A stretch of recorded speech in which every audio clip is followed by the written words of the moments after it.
Hello friend, मैं गौरव अग्रवाल स्वागत करता हूं आपका उन्नति एकेडमी में। दोस्तों, आज का जो हमारा टॉपिक है वो है आज का नीति आयोग। ठीक है दोस्तों, आज इस वीडियो लेक्चर में हम बात करेंगे यहाँ पर नीति आयोग की संरचना के बारे में, नीति आयोग के उद्देश्य के बारे में और नीति आयोग के कार्यों के बारे में। ठीक है, सो दोस्तों यहाँ पर हम देखें कि किस प्रकार से नीति आयोग बना है, किस प्रकार से नीति आयोग और योजना आयोग में डिफरेंसेस हैं।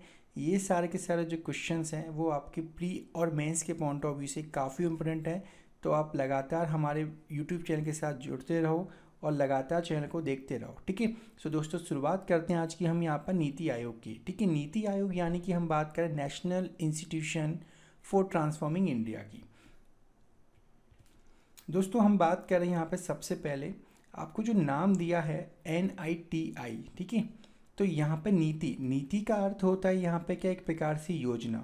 नीति का अर्थ है क्या, एक प्रकार से योजना या फिर प्लानिंग। ठीक है, सो यहाँ पे जो सबसे पहले जो क्वेश्चन बनता है वो कौन सा है आपका यहाँ पर, कि यहाँ पर नीति आयोग का आपको नाम याद रखना है। तो मैंने यहाँ पर नाम मेंशन कर दिया है, national institution for transforming India. आपको याद रखना है, कई बार ये क्वेश्चन एग्जाम में पूछा जा चुका है और जनरली जो कन्फ्यूजन होती है वो यहाँ पे होती है ना। एग्जामिनर में फर्स्ट ऑप्शन आपको दे दिया जाता है यहाँ पर इंस्टीट्यूट, और हमको क्या लगता है कि इंस्टीट्यूट ही सही होगा, बट यहाँ पर क्या है आपका, यहाँ पर ये इंस्टीट्यूशन है। ठीक है, आपको national institution for transforming India, अब टी से भी इसका मतलब पूछ लिया जाएगा आपसे, तो आपको याद रखना है कि national institution for transforming India इसका फुल फॉर्म है। ठीक है, अब थोड़ा सा हम यहाँ पर बैकग्राउंड देखें हैं कि इससे पहले क्या आपका 15 मार्च, हम थोड़ा सा इसका बैकग्राउंड देख रहे हैं कि किस प्रकार से आपका जो नीति आयोग जो है वो अस्तित्व में आया है। 15 मार्च 1950 को जवाहरलाल नेहरू जी के द्वारा, यानी कि हम बात करें भारत सरकार के द्वारा, यहाँ पर क्या बनाया गया था, योजना आयोग बनाया गया था। क्या बनाया गया था आपका यहाँ पर, योजना आयोग, जिसको हम जानते हैं प्लानिंग कमीशन के नाम से। ठीक है, और इसी ने क्या किया है अब तक, यानी कि 2015 तक देश में प्लानिंग कमीशन के अकॉर्डिंग ही क्या हुआ है, कार्य हुआ है। किंतु यहाँ पर प्लानिंग कमीशन के स्थान पे यहाँ पे क्या बनाया गया है, नीति आयोग बनाया गया है मोदी जी के द्वारा। ठीक है, क्योंकि उनको नए भारत की नींव रखनी थी और उनके अकॉर्डिंग किस प्रकार से देश में तीव्र गति से विकास हो। ठीक है, तो उसकी उन्होंने योजना के अकॉर्डिंग यहाँ पे योजना आयोग को बंद किया और नीति आयोग की क्या कर दी, यहाँ पर शुरुआत कर दी। ठीक है, सो हम ये देखते हैं यहाँ पर कि आपका जो योजना आयोग था उसको क्या आवश्यकता पड़ी हमको, कि हमको योजना आयोग बंद करके हमको नीति आयोग की शुरुआत करनी पड़ी। ठीक है, सो जनरली दोस्तों देखें यहाँ पर समय समय पर परिवर्तन जरूरी है। ठीक है, तो उसी प्रकार से योजना आयोग यहाँ पे क्या बंद हुआ, नीति आयोग बना। लेकिन यहाँ पर देखते हैं कि योजना आयोग को बंद करने के क्या कारण रहे हैं। ठीक है, सो बात करें देश में स्वाधीनता के बाद हमारे देश ने तत्कालीन सोवियत संघ यानी कि हम बात कर सकते हैं रशिया, ठीक है, जिसको अपन यहाँ पर फॉर्मर USSR भी बोलते थे। तो सोवियत संघ की जो समाजवादी शासन की संरचना को अपनाया, जिसमें योजना बना के हम लोग क्या करते थे, काम करते थे। अब योजना आयोग में क्या होता था यहाँ पर, कि हम 5 साल के लिए यानी कि 5 ईयर के लिए हम लोग यहाँ पर पॉलिसी बनाते थे।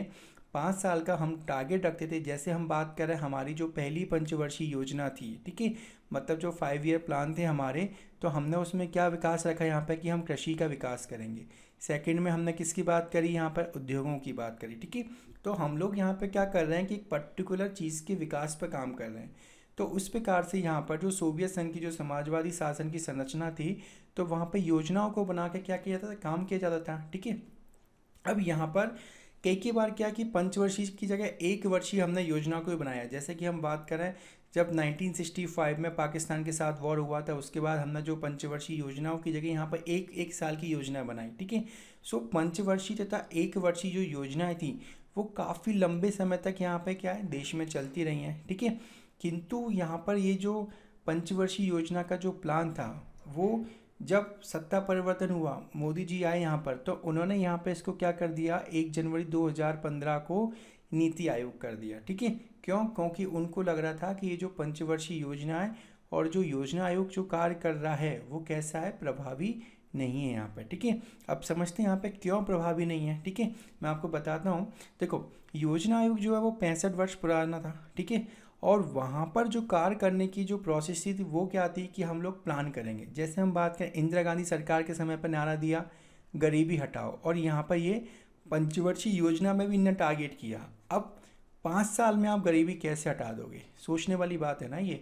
आपने बोल तो दिया यहाँ पर कि गरीबी हटाएंगे हम, यहाँ पर गरीबी उन्मूलन का प्रोग्राम दे दिया उन्होंने यहाँ पर, किंतु पॉसिबल है क्या हम 5 साल में देश में ऐसी व्यवस्था कर दें कि गरीबी हट जाए? तो कुल मिला के इसी प्रकार से आप देखोगे 12 पंचवर्षीय योजनाएं, यानी कि योजना आयोग की द्वारा जो 12 पंचवर्षीय योजनाएं संचालित हुई हैं, ठीक है, तो उनमें मुश्किल से ही ऐसी कोई पंचवर्षीय योजना हुई जिसमें जो टारगेट इनने डिसाइड किया वो कंप्लीट हुआ हो, ठीक है। ऐसा अभी तक एक ही बार नहीं हुआ कि जिस टारगेट को हम अचीव करना चाह रहे थे वो अचीव हुआ। कुछ कुछ पॉइंट में हुए भी, बट पूर्णतः जो हमने निर्धारण किया उसका नहीं हो पाया, ठीक है। क्यों? क्योंकि ये जो योजना आयोग था ना, अब इसने बोल दिया गरीबी हटाओ, पूरे देश भर के लिए बोल दिया क्या गरीबी हटाओ, बट पॉसिबल तो है नहीं ना ये। क्यों? क्योंकि भारत जो है वो कैसा विविधताओं वाला देश है।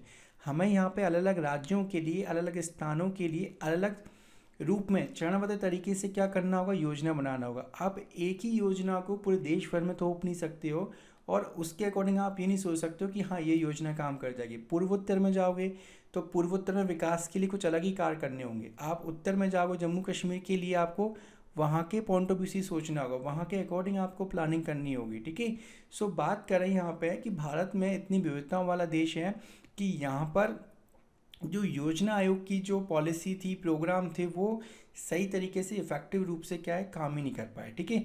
अब बात करें कि हमें यहाँ पर क्या करना था कि जो अन्य देश हैं जैसे चाइना 1990 के बाद इतनी तीव्र गति से चाइना में विकास हुआ है। क्यों? क्योंकि वहाँ पर उन्होंने अपने सेक्टर को समझा और फिर उसके अकॉर्डिंग योजना बनाई, ठीक है। तो हमको क्या था कि अन्य देशों के साथ भी क्या करना है, कंपटीशन करना है। तो उस कंपटीशन को मेंटेन करने के लिए, उस कंपटीशन को चलाने के लिए हमको ज़रूरी था कि हम योजना आयोग की जगह एक ऐसा प्लेटफॉर्म डिज़ाइन करें जहाँ पे कुछ इनोवेशन की बात हो, जो 21वीं सदी के अनुसार योजनाओं को बनाए और उनको क्या कर सके, पूर्ण कर सके यहाँ पे, ठीक है। तो आपको याद रखना है, अगर आपसे मेंस में पूछा जाता है कि नीति आयोग को बनाने की आवश्यकता क्यों पड़ी, तो आप यहाँ से पॉइंट बता सकते हो। क्या बताओगे उनको यहाँ पे कि योजना आयोग को हमने इसलिए बंद किया क्योंकि वो प्रभावी नहीं था, ठीक है। वहाँ पर जो प्लानिंग और प्रोसेस जो वो लोग कर रहे थे वो इस पूरे देश भर के लिए एक ही धारणा को अपना रहे थे। और इसके अलावा हमें यहाँ पर क्या कि वैश्विक अर्थव्यवस्था में भारत को प्रतिस्पर्धी के दौर में स्थापित नहीं कर सकता, इसलिए हमने यहाँ पे क्या किया है, नीति आयोग बनाया है। क्लियर वाली बात, ठीक है। चलो अब हम देखेंगे यहाँ पे नीति आयोग की संरचना के बारे में, ठीक है। अब जब नई बॉडी बनी है, तो नई बॉडी जब बनेगी तो उसकी जो संरचना होगी, यानी कि जो प्रशासनिक संरचना होगी, उसमें जो अध्यक्ष उपाध्यक्ष होंगे, तो उनके लिए भी यहाँ पे क्या एक डिफरेंट पार्ट रखा गया, ठीक है। सो बात करें नीति आयोग में अध्यक्ष यहाँ पे कौन होगा, प्रधानमंत्री होगा। देश का जो प्रधानमंत्री होता है वो यहाँ पर क्या होगा, आपका अध्यक्ष होगा। इसके अलावा हम बात करें यहाँ पे एक होता है आपका उपाध्यक्ष, ठीक है। अब इसकी जो नियुक्ति की जाएगी वो कौन होगा, वो प्रधानमंत्री के द्वारा नियुक्त होगा, ठीक है। अब वो व्यक्ति जो होगा वो क्या होगा, इकोनॉमी की फील्ड में, क्योंकि जनरली हम बात करते हैं कि योजना मतलब ज़्यादातर जो पार्ट जुड़ा हुआ है वो बिजनेस फील्ड से जुड़ा होता है, अर्थशास्त्र के फील्ड से जुड़ा होता है। तो एक ऐसा व्यक्ति जिसको अर्थशास्त्र की बहुत अच्छी तरह से क्या हो, समझ हो, ठीक है। सो एक ऐसे व्यक्ति को चुनेंगे, प्रधानमंत्री के द्वारा नियुक्त किया जाएगा जिसको अर्थशास्त्र का ज्ञान हो, जिसके जीवन में बहुत बड़े लेवल पर उसने अचीवमेंट की हो, ठीक है। जैसे लाइक हम बोल सकते हैं रघुराम राजन, ठीक है। सो हम बात करें यहाँ पे उपाध्यक्ष के रूप में, जो फर्स्ट टाइम जब 2015 बना यहाँ पर, तो अरविंद पनगड़िया जी को यहाँ पे क्या किया गया था, मोदी जी के द्वारा क्या किया गया था, नियुक्त किया गया था, ठीक है। तो क्वेश्चन आपको याद रखना है यहाँ पर कि पहले जो उपाध्यक्ष जो बने हैं वो कौन थे, यहाँ पे अरविंद पनगड़िया जी थे यहाँ पर, ठीक है। अब इसके अलावा बात करें यहाँ पे इसके लिए एक संचालन परिषद होती है, जिसके अंतर्गत राज्यों के जितने भी मुख्यमंत्री होते हैं वो इसमें इंक्लूड होते हैं। इसके अलावा हमारे जो यूटी यानी कि केंद्र शासित प्रदेश हैं, यूनियन टेरिटरी, तो वहाँ पर प्रदेशों के जो उपराज्यपाल यानी कि आपके जो लेफ्टिनेंट गवर्नर जो होते हैं हमारे, तो वो इसके हिस्सा होते हैं, ठीक है। अब इसके अलावा आपके यहाँ पर क्षेत्रीय परिषद बनी रहती है। अब क्षेत्रीय परिषद में यहाँ पर विशिष्ट क्षेत्रीय मुद्दों को संबोधित करने के लिए, जैसे मैंने बोला कि यहाँ पर पूर्वोत्तर है, अब पूर्व के अलग ही क्षेत्रीय मुद्दे होंगे, ठीक है। अगर उन क्षेत्रीय मुद्दों को आप सॉल्व नहीं करोगे तो उस पर्टिकुलर क्षेत्र में विकास कर पाओगे, नहीं कर पाओगे।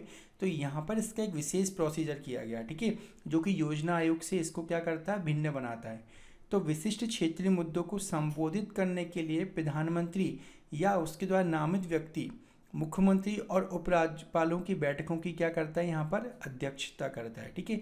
अब इसके अलावा आपके यहाँ पे क्या तदर्थ सदस्य होते हैं और कौन कौन होते हैं आपके यहाँ पे पदेन सदस्य होंगे। ठीक है। सो बात करें यहाँ पर तदर्थ सदस्य मतलब ऐसे लोगों को लिया गया यहाँ पर जो कि वरीयस फील्ड में काम कर रहे हैं, वरीयस फील्ड में रिसर्च कर रहे हैं, अनुसंधान कर रहे हैं। तो अग्रणी अनुसंधान संस्थानों से बारी बारी से यहाँ पर क्या बनाया गया, 2 पदेन सदस्य बनाए गए। जबकि जो पदेन सदस्य इसमें थे वो कौन थे आपके प्रधानमंत्री के द्वारा नामित केंद्रीय मंत्रिपरिषद के अधिकतम 4 सदस्य। केंद्रीय मंत्रिपरिषद यानी कि हम बात कर रहे हैं यहाँ पे कैबिनेट रैंक के मिनिस्टर के बारे में। ठीक है। तो यहाँ पे आपके 4 जो हो गए वो कौन होगा, डिफरेंट डिफरेंट मंत्रालय से मंत्री हो गए आपके। ठीक है। इसके अलावा जो सबसे अच्छा पार्ट है यहाँ पर, जिस प्रकार से किसी बिजनेस को मेंटेन करने के लिए यहाँ पे CEO बनाया जाता है, तो यहाँ पे भी आपके कौन थे, मुख्य कार्यकारी अधिकारी यानी कि चीफ एग्जीक्यूटिव ऑफिसर की नियुक्ति की गई। और इसकी जो नियुक्ति होगी वो किसके द्वारा होगी, यहाँ पर प्रधानमंत्री के द्वारा होगी। ठीक है। जिसको एक निश्चित कार्यकाल के लिए क्या किया जाएगा, यहाँ पर नियुक्त किया जाएगा। ठीक है। अब दोस्तों देख लेते हैं यहाँ पर कि वर्तमान में अभी यानी कि हम बात कर रहे हैं अक्टूबर 2020 की, तो वर्तमान में इसके जो मेंबर्स हैं वो कौन कौन है। ठीक है। इसमें से कुछ नाम आपको विशेष रूप से याद रखना है। ठीक है। देखो हम बात करें यहाँ पे अध्यक्ष, अध्यक्ष कौन होंगे, प्रधानमंत्री। और अभी प्रधानमंत्री कौन है, हमारे मोदी जी हैं। ठीक है। तो इनका नाम तो आपको याद ही रहेगा। इसके अलावा बात करें उपाध्यक्ष, ये इंपॉर्टेंट है आपके एग्जाम के पॉइंट ऑफ व्यू से कि वर्तमान में जो उपाध्यक्ष है वो कौन है आपके यहाँ पर, राजीव कुमार जी हैं। और जो फर्स्ट थे, सबसे इंपॉर्टेंट ये हैं, वो कौन थे आपके यहाँ पर, अरविंद पनगड़िया जी थे यहाँ पर। तो इनका नाम तो आपको विशेष रूप से याद रखना है यहाँ पर। ठीक है। अरविंद पनगड़िया जी, आप नोट डाउन कर लो उसको। इसमें जो आपके जो वर्तमान में जो पूर्णकालिक सदस्य हैं आपके, ठीक है, वो कौन है, VK सारस्वत, प्रोफेसर रमेश चंद्र और डॉक्टर VK पाल। ठीक है। ये जो हैं वरीयस रिसर्च फील्ड से जुड़े हुए हैं। ठीक है। किसी फील्ड में अनुसंधान से जुड़े हुए हैं। ठीक है।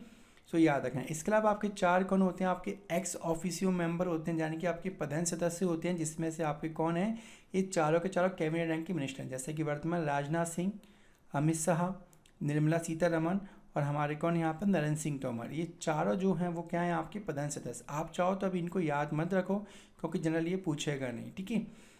इसके अलावा बात करें यहाँ पे आपके विशेष आमंत्रित सदस्य रहते हैं। ठीक है। जिनको प्रधानमंत्री जी के द्वारा यहाँ पे नियुक्त किए जाएंगे, तो यहाँ पे आपके विशेष आमंत्रित सदस्य हो गए। ठीक है। दोस्तों एक नाम आपको विशेष रूप से याद रखना है यहाँ पर, वो क्या है आपके यहाँ पर, CEO। ठीक है।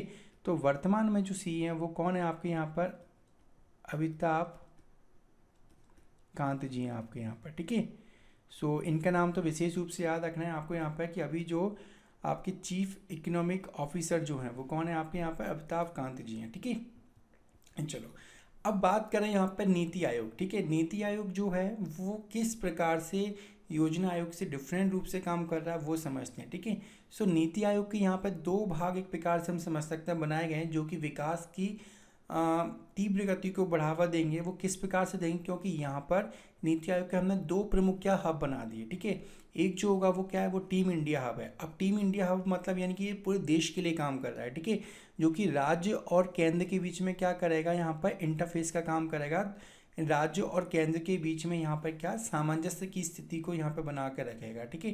क्योंकि राज्य और केंद्र जब दोनों मिलके एक दूसरे की भागीदारी से काम करते हैं, वहाँ पर उस देश में या फिर उस पर्टिकुलर शासन में बहुत ज़्यादा क्या होता है, विकास होता है। जैसे कि वर्तमान में हम बात करें, अभी कई सारे राज्य ऐसे हैं जो BJP शासित हैं। ठीक है।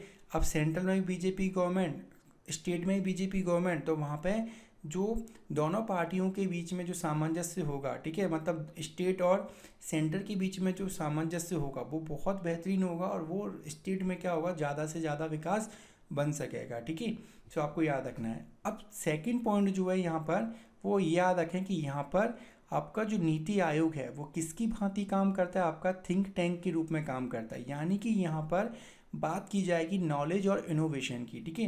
कि हम किस प्रकार से न्यू आइडिया जनरेट करें, नए ज्ञान को बढ़ावा दे के नई प्रकार की तकनीक का प्रयोग करके किस प्रकार से देश को आगे निकालें। ठीक है। जैसे बात करें, जापान बहुत छोटा देश है किंतु वहाँ पे इनोवेशन तकनीक इतनी ज़्यादा है कि वो देश में पूरे विश्व भर में क्या है कि बहुत अच्छी रैंकिंग बना कर रखता है अपनी इकोनॉमी एक्टिविटी के पॉइंट ऑफ व्यू से। लेकिन भारत इतने बड़े भूभाग, इतनी ज़्यादा जनसंख्या के होने के बाद भी हम लोग इनोवेशन में बहुत पीछे हैं।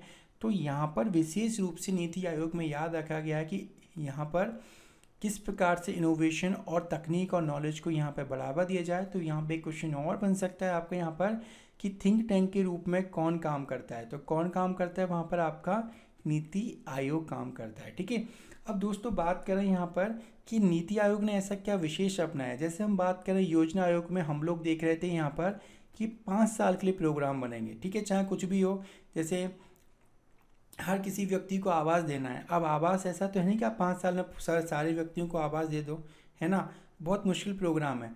तो यहाँ पर नीति आयोग में यहाँ पे क्या किया कि 3 प्रकार के एजेंडे चलाए गए। ठीक है, यानी कि 3 प्रकार की हमने यहाँ पर दस्तावेज जारी किए।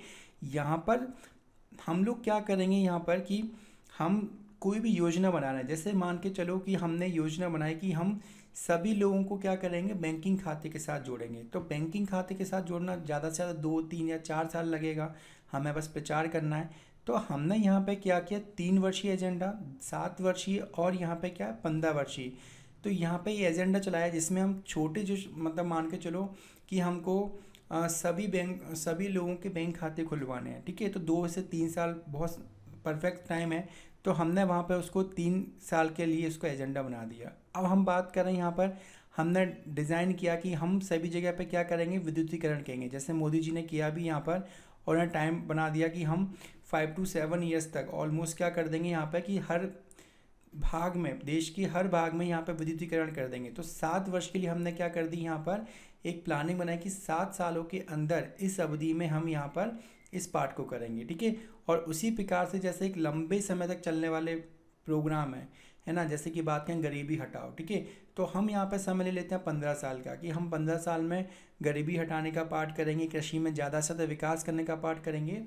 तो यहाँ पर हम जो योजना बना रहे थे ना, तो हमने उसको क्या कर दिया, 3 पार्ट में डिवाइड कर दिया। एक तो 3 साल के लिए, एक 7 साल के लिए और एक कितनी आपकी यहाँ पर 15 साल के लिए। ठीक है, तो जो जिसमें कम काम करना होगा वो 3 साल में कर देंगे, जहाँ पर हमें लग रहा है कि थोड़ा टाइम की ज़्यादा ज़रूरत है तो वहाँ पर 7 साल में कर देंगे। जबकि योजना आयोग में क्या होता है कि गरीबी हटाओ, 5 साल में गरीबी हटा दी हमने। कैसे हटा पाएंगे गरीबी 5 साल में, इम्पॉसिबल है ना। इतने बड़े देश में, इतने बड़े भूभाग में, इतनी बड़ी जनसंख्या के साथ हमें कैसे प्रोग्राम पॉलिसी बनाना होगा। तो वो योजना आयोग का जो कार्य प्रणाली थी, एक प्रकार से हम समझ सकते हैं कि वो ओल्ड उस पर ही थी, मतलब। तो उसका बदलाव बहुत ज़रूरी था, क्योंकि नए भारत में अगर तीव्र गति से विकास करना है तो हमें कुछ ना कुछ क्या करने पड़ेंगे, अपनी प्रणाली में बदलाव करने ही पड़ेंगे यहाँ पे। ठीक है, तो आपको याद रखना है नीति आयोग जो है वो 3 प्रकार के दस्तावेज जारी करती है, जहाँ पे 3 साल, 7 साल और 15 साल, ठीक है,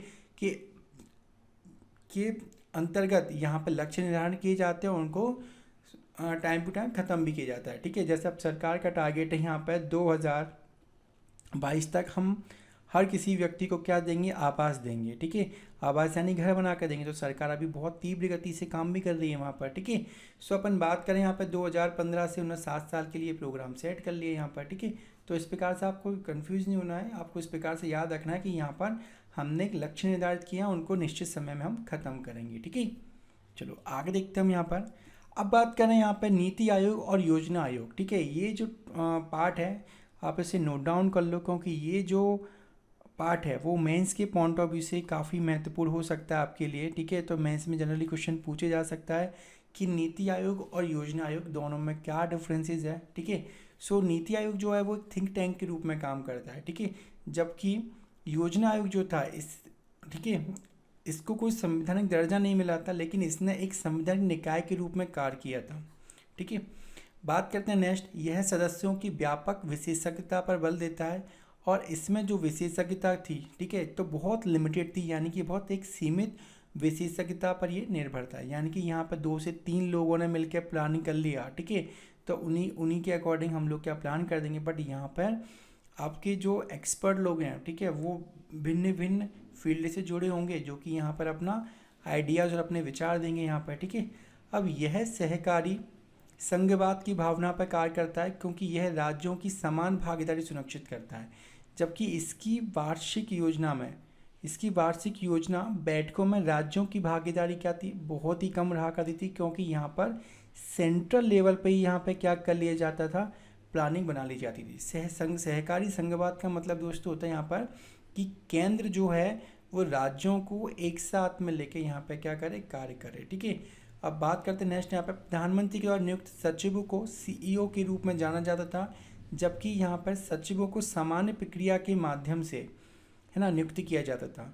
यह बॉटम अप अप्रोच है। बॉटम अप मतलब यहाँ पर ये निचले स्तर से प्रारंभ होकर यहाँ पर अपर लेवल पर जाएगी, जबकि ये जो अप्रोच है वो कैसी है, टॉप टू डाउन लेवल की है। मतलब यहाँ पर जो प्लानिंग होगी वो टॉप लेवल पर ऑफिशियल कर लेंगे और वो नीचे तक संचालित होगी, जबकि यहाँ पर प्लानिंग की जो शुरुआत है वो लोअर लेवल पर स्टार्ट होकर वो धीमे धीमे क्या टॉप लेवल पर जाएगी। ठीक है, इससे नीतियाँ लागू करने का अधिकार नहीं है और यह राज्यों के लिए क्या नीतियाँ बनाता था और स्वीकृत परियोजनाओं के लिए क्या करता था, यहाँ पर धन आवंटित करता था। अब बात करें यहाँ पर नीति आयोग में, इसे धन आवंटित करने की शक्तियाँ नहीं है जो वित्त मंत्री में निहित हैं, जबकि यहाँ पर हम बात करें योजना आयोग में कि इसे मंत्रालयों और राज्य सरकारों को धन आवंटित करने की क्या थी, यहाँ पर शक्तियाँ प्राप्त थी। ठीक है, सो अगर आप प्री के पॉइंट ऑफ व्यू से देख रहे हो तो ये पॉइंट काम का नहीं है, किंतु अगर आप मेंस के पॉइंट ऑफ व्यू से काम कर रहे हो तो यहाँ पर दोनों के बीच में आपको डिफरेंसेस पता होना चाहिए। ठीक है, चलो आगे देखते हैं हम यहाँ पर।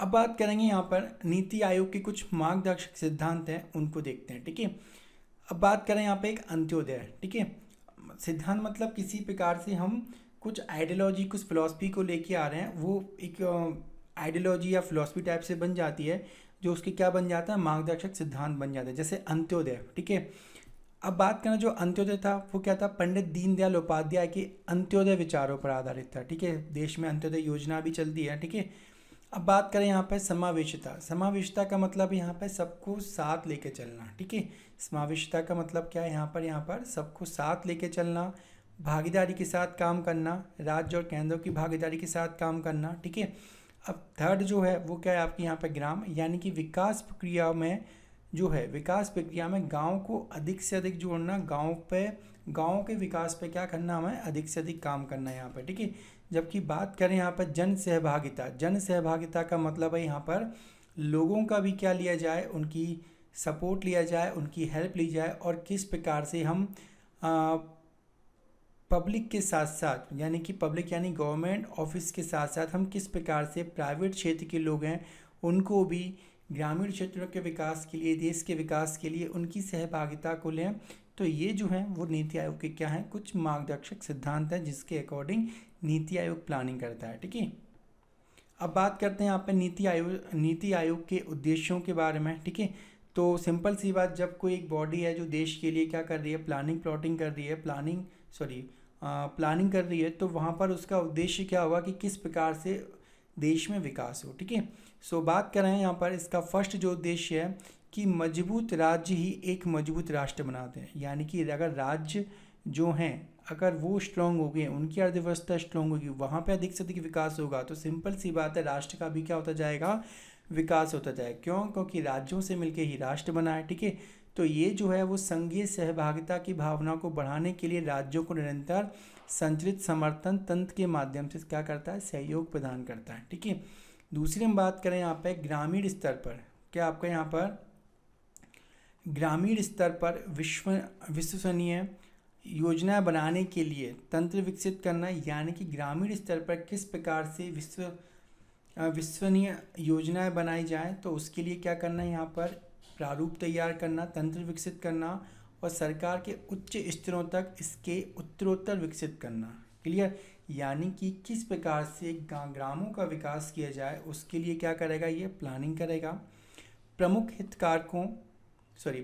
हितधारकों, राष्ट्रीय और अंतर्राष्ट्रीय थिंक टैंक जैसे शैक्षिक और नीति अनुसंधान संस्थानों के बीच क्या करना है, यहाँ पर भागीदारी को प्रोत्साहित करना है। ठीक है, अब जैसा बात करें यहाँ पे हार्वर्ड यूनिवर्सिटी है। ठीक है, तो हार्वर्ड यूनिवर्सिटी में जो अनुसंधान हो रहे हैं तो उन अनुसंधानों को किस प्रकार से भारत में लाया जाए और उनकी मदद से देश का किस प्रकार से विकास किया जाए। तो ये वरीयस देश में या फिर विदेशों में हम बात करें यहाँ पर जो आपके शैक्षणिक संस्थान हैं, आपकी रिसर्च इंस्टीट्यूट है, तो उनके साथ क्या करेगा, भागीदारी के साथ मिलकर कार्य करेगा। ठीक है, समाज के नेक्स्ट जो पॉइंट है, समाज के उन वर्गों पर विशेष ध्यान देना जो आर्थिक प्रगति से पर्याप्त रूप से अभी तक लाभान्वित नहीं हुए। ठीक है, हम बात करें आदिवासी क्षेत्रों में, किस प्रकार से उन आदिवासी क्षेत्रों में आर्थिक विकास किया जाए उस पर कार्य करेगा। ग्रामीण क्षेत्र जो बहुत ही ज़्यादा पिछड़े हुए ग्रामीण क्षेत्र हैं, वहाँ पर आर्थिक विकास हुआ नहीं है, तो उनको सरकार की जो योजना है और क्या सरकार की नई योजना है उन पर उनको लाभान्वित किया जा सके उसके लिए भी क्या करेगा, ये कार्य करेगा यहाँ पे, ठीक है। प्लस साथ साथ में हम बात करें यहाँ पे इसका जो पॉइंट है वो आपको याद रखना है कि राष्ट्रीय सुरक्षा के हितों में आर्थिक रणनीति और नीतियां भी इसमें क्या की गई हैं, शामिल की गई हैं यहाँ पे, ठीक है। अब नेक्स्ट देखते हैं यहाँ पे, इसके अलावा बात करें राष्ट्रीय और अंतर्राष्ट्रीय विशेषज्ञ, चिकित्सक और अन्य भागीदारों के सहयोग से ज्ञान यानी कि नॉलेज, नवाचार यानी कि इनोवेशन, न्यू टेक्निक ये के क्षेत्र में काम करना और उद्यमशीलता यानी कि उद्योग धंधों को बढ़ाना, उसके लिए क्या करता है, ये कार्य करेगा। विकास एजेंडे के कार्यान्वयन में तेजी लाने के लिए अंतर क्षेत्रीय और अंतर विवादी मुद्दों के समाधान के लिए भी क्या करता है, एक मंच प्रदान करता है। मान के चलो कि सेंट्रल गवर्नमेंट और स्टेट गवर्नमेंट में डिस्प्यूट क्रिएट हो, क्यों क्रिएट हो, जस्ट बिकॉज ऑफ यहाँ पर बीजेपी है और यहाँ पर कांग्रेस है, तो ये तो डिस्प्यूट होने का कारण ही है। किंतु किसी न किसी मुद्दे पे क्या हो जाता है, डिस्प्यूट क्रिएट होता है, तो उस डिस्प्यूट को सॉर्ट आउट करने का काम भी क्या करेगा आपका ये नीति आयोग यहाँ पर करता है, ठीक है। क्योंकि कई बार मुद्दे ऐसे होते हैं जैसे कोई प्रोजेक्ट है, हाईवे बन रहा है, कोई टनल प्रोजेक्ट है, तो उसमें क्या क्या दो राज्य या दो से अधिक राज्यों के बीच में डिस्प्यूट होता है, तो उनको भी यहाँ पर क्या करेगा, ये समाधान करने की कोशिश करता है यहाँ पर, ठीक है। अब बात करें यहाँ पर राज्यों को कला संसाधन केंद्र के रूप में स्थापित करने, शासन पर शोध का केंद्र बनाने एवं सतत और न्याय संगत विकास में सर्वोत्तम तरीके अपनाने तथा विभिन्न हितधारकों तक उनको पहुंचाने का भी क्या करेगा, ये कार्य करेगा यहाँ पर। क्लियर वाली बात। चलो आगे देखते हैं यहाँ पर। अब बात करें यहाँ पर कुछ पॉइंट के बेसिस पे हम देख लेते हैं यहाँ पर कि नीति आयोग की क्या विशेषताएं हैं, ठीक है। सो यहाँ पर हमको क्या देखने को मिलता है, योजना का विकेंद्रीकरण देखने को मिलता है, लेकिन पंचवर्षीय योजना के भीतर, ठीक है। सेकंड पॉइंट बात करें यहाँ पर परंपरागत नौकरशाही के स्थान पर हमको यहाँ पर क्या विशेषज्ञता और प्रदर्शन के आधार पर जिम्मेदारियां तय करने को देखने को मिलता है। जो पुराना सिस्टम था वहाँ पर नौकरशाही का जो पार्ट था, उनका पार्ट है होता कि हाँ चल रहा है चलने दो, ठीक है, गरीबी 5 साल में नहीं हटेगी तो क्या है 10 साल में हट जाएगी। बट यहाँ पर क्या है कि हमको एक्सपर्टाइज देखने को मिलेंगे और यहाँ पर वो जो टारगेट उनको दिया है तो उसके लिए वो जिम्मेदारी भी क्या करते हैं, यहाँ पर वो अपनी डिसाइड करते हैं यहाँ पर कि हमको करना है, मतलब करना है, ठीक है।